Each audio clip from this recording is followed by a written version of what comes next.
Bonjour tout le monde, ça me fait très plaisir de revenir vous voir aujourd'hui. J'avais une nouvelle capsule qui a émergé dans les derniers jours et j'avais envie de venir vous la livrer, vous la proposer aujourd'hui. Mon nom est Simon Leclerc et aujourd'hui je vous entretiens du thème de se lever debout. C'est le thème de la capsule aujourd'hui, se lever debout. Qu'est-ce que ça veut dire concrètement, se lever debout? Bien, d'abord, ça fait référence à notre verticalité, c'est-à-dire notre compréhension qu'on est des êtres universels en voyage sur Terre et que dans la symbolique de la verticalité, on unit le haut et le bas. Donc, on va unir l'univers avec la matière et on est à quelque part des ponts entre ces deux réalités-là.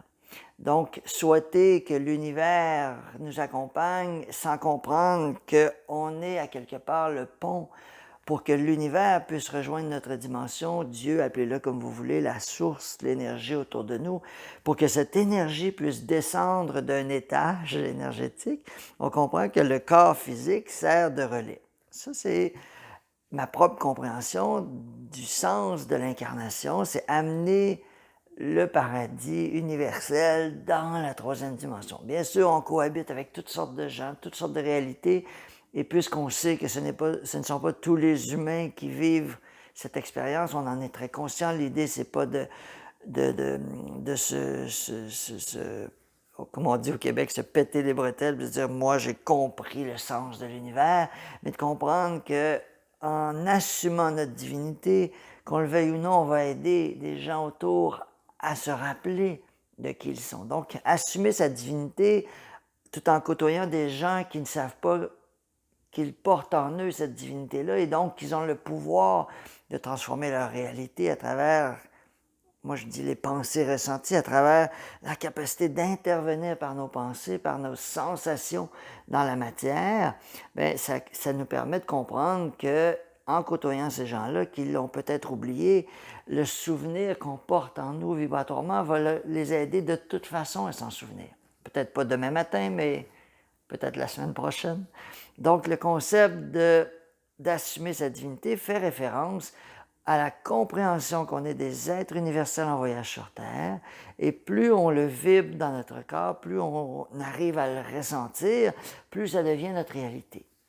Maintenant, si vous avez lu mon livre, vous comprenez qu'il y a tout un univers qui fait que, je les appelle les rameurs inversés, il y a tout un univers qui fait qu'il y a aussi des enjeux humains qui font on peut avoir l'impression de ne pas être à la hauteur, d'en être digne, d'avoir des vents contraires, des éléments qui nous assaillent. On a l'impression qu'il faut gérer les vents contraires et que la matière nous empêche de retourner à la lumière, les, les pervers narcissiques, puis les traîtres et tous ces gens-là qui, à quelque part, nous freinent dans notre évolution. Mais quand on comprend que l'extérieur est le reflet du monde intérieur, on comprend qu'on se freine soi-même par personne interposée. Mais en même temps, c'est facile à dire, mais une fois qu'on est dedans, je comprends très bien et je lève la main pour le dire. J'ai vécu mes propres ombres, je vous assure, et j'en vois encore aujourd'hui. Mais j'ai compris à travers le parcours que lorsqu'on rencontre une ombre, c'est une invitation, comme je le disais dans ma dernière capsule, à la compassion. D'abord, envers soi qui a cru qu'on méritait à quelque part d'attirer une énergie envahissante ou rabaissante, mais en même temps, c'est une invitation à retrouver cette partie de nous en nous. En d'autres termes, dans le grand voyage de l'âme, puisque j'ai tout expérimenté, il se peut que j'ai déjà expérimenté un dominateur qui est arrivé avec tout son feu, puis qui a imposé sa réalité. Et tout d'un coup, quand je retourne dans ma fréquence d'âme, je me souviens que ce que j'ai fait aux autres, j'ai peut-être manqué de compassion, de compréhension, et tout d'un coup, le cœur s'ouvre. Et là, j'ai envie, non point de payer la punition qui vient avec l'expérience, mais d'apprendre une leçon. C'est ce que nous, sur Terre, on appelle le karma. Le karma, ce sont des leçons en processus d'intégration. Bien sûr, la leçon peut être plus longue ou plus courte. Ça ne dépend pas de la leçon en tant que telle, ça dépend de notre regard sur la leçon. On peut se sentir victime, impuissant, en colère, dans un feu de justification, sans comprendre qu'ultimement, il y a une partie de nous qui est en résonance avec l'envahisseur ou l'énergie qui vient nous envahir. Ceci m'amène justement au thème de la capsule, se lever debout, fait référence dans la dualité à l'autre version, c'est-à-dire la soumission. Donc soumission, se lever debout, pour moi, ce sont deux réalités qui cohabitent ensemble. Là où j'en venais aujourd'hui, c'est que la soumission est souvent vécue dans nos sociétés comme une invitation à se lever debout.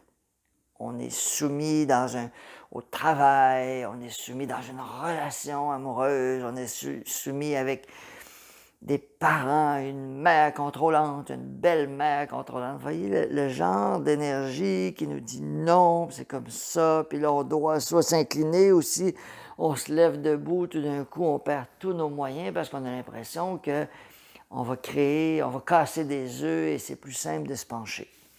Donc, à quelque part, le processus pour se lever debout va impliquer qu'on aille au fond de l'expérience de la soumission, puis qu'un jour, on soit suffisamment inspiré pour dire, là, c'est terminé, je me lève debout. C'est merveilleux.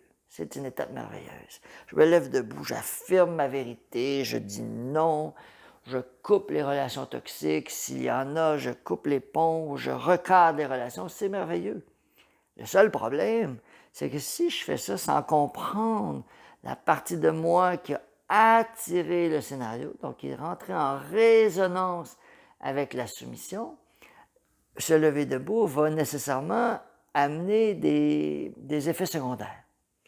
Certains vont dire j'ai reçu les fleurs, j'attends le pot. Mais le pot, en fait, c'est pas une loi universelle. Il n'y a personne qui dit que quand tu reçois des fleurs, il y a un pot qui s'en vient. C'est juste que si je reçois des fleurs, puis qu'à quelque part, une partie de moi croit que je ne les mérite pas, ou du moins que je ne suis pas rendu à cette étape-là parce que je n'ai pas payé le prix de mon histoire passée, vous allez comprendre que la soumission va rester dans mes vibrations. Et je le vois souvent dans mes soins. Je pose toujours une question qui m'amuse, puis qui amuse les gens aussi. La personne me dit, OK, là, je me lève debout, j'assume, puis là, je prends mon antenne, puis je demande, est-ce que la personne, elle se lève debout? Ou est-ce que la personne, elle est fière de s'être assumée? Ou est-ce que la personne, elle s'est levée debout et elle assume le fait que c'est terminé, que tout ça, et tout d'un coup, le corps émotionnel me donne toute une autre information. Il va me dire, par exemple, non, je suis soumis. Tu sais, par exemple, je vais demander, est-ce que moi, je nomme la personne, est-ce que moi, bon, mettons Simon Leclerc, est-ce que moi, Simon Leclerc, je suis fier et je me lève debout? L'antenne va me dire non. Est-ce que moi, Simon Leclerc, je suis soumis? Et là, l'antenne va me dire oui. Évidemment, c'est pas un constat pour nommer le futur, c'est pas une façon de figer la réalité en disant ah ben qu'est-ce que tu veux, t'es soumis puis assume-le. C'est pour comprendre que le corps émotionnel, si vous avez suivi mes enseignements, j'en parle souvent, le corps émotionnel, les fameuses lunettes fumées du corps émotionnel, c'est lui qui est la porte d'entrée de la guérison. Si on n'a pas compris une réalité à partir du corps émotionnel, on ne l'a juste pas compris encore au niveau de l'âme. Et si l'âme n'a pas compris une réalité, vous avez compris qu'elle aura envie, pas juste envie, mais elle va vouloir la répéter, tout simplement parce qu'il lui manque un livre dans sa bibliothèque. Donc l'âme n'a pas terminé une leçon parce que le corps émotionnel est encore à la portée. Et si nous, on n'a pas compris que le corps émotionnel, c'est l'enfant intérieur qui veut nous parler et qui a quelque chose à nous dire, si on ne l'a pas écouté vibratoirement, si on ne l'a pas laissé bouger en nous, ressenti la sensation de la soumission dans notre exemple, bien, le corps émotionnel va la retourner en boucle. Ça peut prendre 3 mois, 3 ans, 30 ans, 30 vies. Peu importe la durée, le but, c'est pas d'étirer l'élastique, comme on dit, mais de vivre une leçon. Et la leçon doit être comprise en retirant les confitures, comme je donne dans mes exemples. On retire ce qu'on veut, puis on dit, OK, qu'est-ce qu'il y a? Il y a une partie de moi qui vibre à la soumission, sinon je ne l'aurais pas attiré. Il y a une partie de moi qui vibre à la soumission. Et avant de chercher les solutions, il y a un espace de compassion à aller rechercher. Il y a un espace de compassion à dire, OK, si je vibre à la soumission parce que j'ai attiré une belle-mère, un conjoint, une conjointe contrôlante, une énergie qui me rabaisse, un voisin qui m'intimide, voyez-vous, si j'ai attiré de l'intimidation, une forme d'énergie qui me rabaisse, et que la seule solution qui me paraît évidente, c'est de me soumettre, puis qu'un jour je rencontre quelqu'un qui m'encourage, qui dit lève-toi debout, c'est terminé, il suffit ces histoires-là, puis on s'inspire de gens qui se sont levés debout, c'est merveilleux, comme je l'ai dit tout à l'heure, mais en même temps, si je me lève debout sans comprendre pourquoi je me suis penché, la leçon ne sera pas complétée. Et si la leçon n'est pas complétée, je le vois tout le temps dans mes soins, la personne se lève debout, mais tout d'un coup, il y a des saboteurs. Il y a une facture qui apparaît inattendue. Tout d'un coup, il y a une dette, une contravention. Tout d'un coup, il y a une fuite d'eau dans la maison. Tout d'un coup, il y a quelque chose qui vient brouiller le scénario. En d'autres termes, je me lève debout, mais j'amène un saboteur. Et le saboteur, qu'est-ce qu'il dit? Il dit, tu n'as pas d'affaire à te lever debout, couche-toi. Mais ce n'est pas la réalité. C'est la réalité du corps émotionnel. Mais ça devient la réalité puisque le corps émotionnel vibre à cette réalité-là.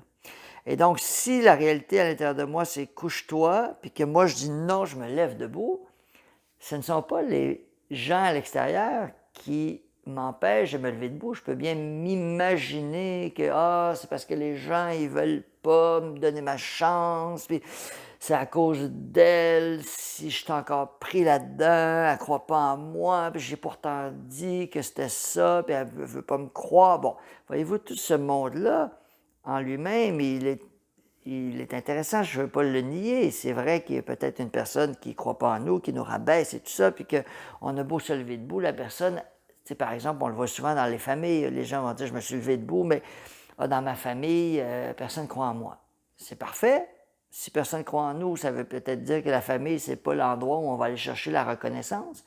Mais si moi, je continue à vouloir que ma famille croie en moi, alors que ce n'est pas l'endroit où je vais aller chercher ma reconnaissance, vous comprenez que c'est parce que je vibre encore à la non-reconnaissance et je m'en vais vers les gens qui vont me confirmer cette non-reconnaissance-là. Autrement, je dirais, tant pis pour la famille, je vais aller vers les autres qui me reconnaissent et qui me donnent le droit de me lever debout. Donc, vous comprenez que si je continue d'aller vers les gens qui me rabaissent, en voulant les convaincre de me donner le droit de me lever debout, c'est parce que je ne l'ai pas encore pacifié en moi. Autrement, soit qu'ils vont se transformer, soit que ma parole va être entendue, ou soit que je vais aller vers d'autres êtres qui, eux, vont me donner cet espace que je recherche. Vous comprenez que se lever debout, ça veut dire retrouver sa verticalité et son union avec la source, son union avec l'univers qui, à travers nous, peut s'exprimer. Mais si je vibre à la soumission, c'est difficile d'être à la fois soumis et souverain. La soumission ne fonctionne pas avec la souveraineté. C'est comme deux états différents. Et je le vois souvent dans mes soins parce que quand les gens viennent à moi avec une expérience d'un enjeu où ils se sentent rabaissés, avant même d'aller chercher les solutions, on va aller faire un voyage dans l'univers des énergies qui nous rabaissent. Pas pour brasser la soupe de la soumission, vous aurez compris, mais pour aller chercher la leçon. Deux ingrédients fondamentaux. Être complètement présent dans mon corps, c'est souvent l'élément le plus négligé.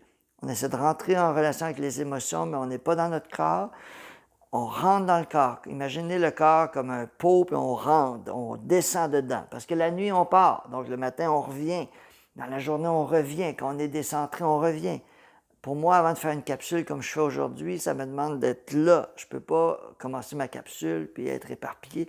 Ça me demande d'être présent. Autrement, je le vois tout de suite, mes mots sont flous, je m'en vais n'importe où. Si je veux être présent, je dois être d'abord dans mon corps, parce qu'en étant dans mon corps, je peux être dans mon feu, le feu du hara ici, qui va monter au niveau du cœur, puis là, ça m'amène à avoir une présence, et là, mes mots sont soutenus par une énergie. Ce ne sont pas des mots intellectuels, c'est des mots ressentis. Donc, quand on arrive à être dans son corps, c'est là qu'on peut amener la sensation de la soumission. Quelques instants. Rencontrer la soumission. Rencontrer la sensation, la partie de nous qui ressent la soumission. Pas besoin de comprendre le pourquoi, je le dis souvent. Bien sûr, il y a sûrement un pourquoi ailleurs dans une autre vie, mais on n'a pas besoin de le comprendre, on a juste besoin de le vibrer, de le ressentir. Il y a une partie de moi qui croit que c'est normal que je sois soumis. Et de le laisser vibrer quelques instants, de le laisser ressentir 2-3 minutes, on reste dedans. OK, c'est normal qu'on me rabaisse, c'est normal, c'est normal, c'est normal. On le laisse bouger. Et par la suite, là, on va commencer à sentir une énergie qui change. Et là, on va pouvoir réécrire son histoire. Graduellement, on va pouvoir construire l'édifice de notre verticalité, se lever debout. On va pouvoir recréer une partie de nous qui se lève debout. Et tranquillement, on va pouvoir nommer des choses et être entendu. Être entendu. La clé, c'est pas juste de nommer, mais c'est de nommer à des gens qui nous entendent. Et on va sentir intuitivement que ces gens-là, c'est quand même qu'on forcerait la note, ils ne comprendront pas qui on est. Alors aussi bien de continuer son chemin. Mais on n'aura plus envie que ces gens-là croient en nous s'ils ne vibrent pas à ça. Ils ont le droit de ne pas croire en nous. C'est à nous à s'en aller vers des gens qui croient en nous, j'aurais compris. Alors voilà où je voulais vous amener aujourd'hui, parce que cet élément-là, de se lever debout, bien sûr, il fait référence à l'incarnation, mais ultimement, il fait référence à notre divinité, à notre relation avec la source. D'ailleurs, si j'avais envie de venir faire vraiment un voyage dans cette relation avec la source ici, pas la source à l'extérieur, mais bien sûr, on rencontre la source à l'extérieur par le contact de la source à l'intérieur de nous, mais c'est vraiment le contact avec la source qui permet de relativiser l'incarnation. Parce que quand on est trop pris dans notre histoire humaine et qu'on n'a pas de recul, ça devient difficile de se laisser vraiment aller dans, par exemple, si je reprends la soumission, de dire, OK, il y a vraiment une partie de moi qui croit que je mérite ça. Et ça devient dur de l'accepter parce qu'on a l'impression que on se punit soi-même, on a l'impression que la partie qui nous punit, c'est l'ennemi. Puis là, on se dit, ah non, il faut que je me batte contre cette partie-là. Et ça devient très difficile d'accueillir l'ennemi, parce qu'on le perçoit comme un ennemi, lorsqu'on est trop pris dans l'histoire. Alors que avoir une relation avec le divin dans la matière, c'est fondamental pour moi, du moins dans mon expérience, pour avoir ce recul qui fait que je ne suis pas la partie de moi qui croit que c'est normal, que je mérite ça, mais je l'observe et je suis capable d'être à la fois en compassion avec la partie de moi qui croit que c'est normal qu'on me traite comme ça, comprendre que c'est une distorsion, ce n'est pas la vérité, c'est la vérité du corps émotionnel parce qu'il y a une histoire karmique, une punition, puis je n'ai pas fait la paix avec un dominateur en moi, puis là j'ai l'impression que je dois en payer le prix. Tout ça, ce sont des illusions, on le comprend bien. Mais si j'y ai cru, c'est devenu une réalité. Et si j'ai créé cette réalité, aller au bout de cette réalité-là ne veut pas dire durer dans le temps, veut dire aller au bout du corps émotionnel qu'il y a une leçon à aller chercher. Donc la clé, c'est au niveau des sensations. C'est pas dans le temps quand même que ça durait 40 ans, ça ne change rien. 40 ans, 4 minutes, pour l'âme, c'est pareil. Vous comprenez que c'est une leçon incomplète. Elle se répète jusqu'à ce qu'elle soit complétée.